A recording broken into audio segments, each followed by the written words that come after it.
Máme za sebou první občerstvovačku a čeká nás jezd do Choče. A pořád jedeme po stejné trase, jak pro závod na 60 km, tak i na 35.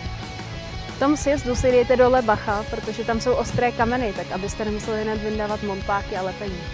No a po tom sjezdu následuje první náročnější výjezd. Tak jdem.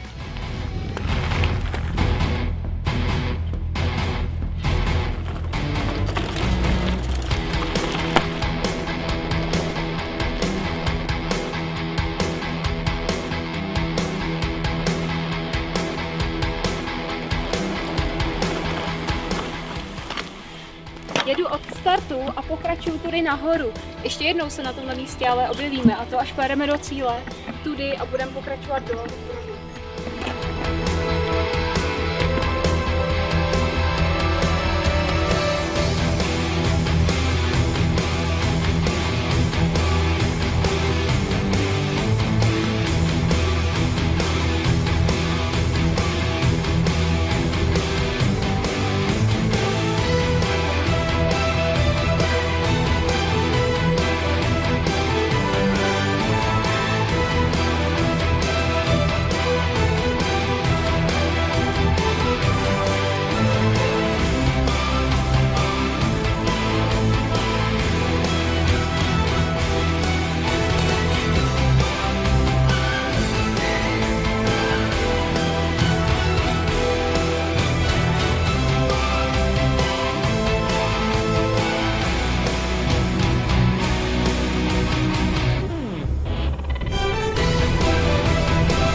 Máme za sebou 15 km a jsme na místě, o kterém jsme spolu mluvili. Tady se můžete při Genesis Bike Prague 2012 rozhodnout, jestli pojedete na čistotu a pojedete 35 km, to znamená rovně, anebo si dáte cukrák 60 km a v tom případě pojedete tam.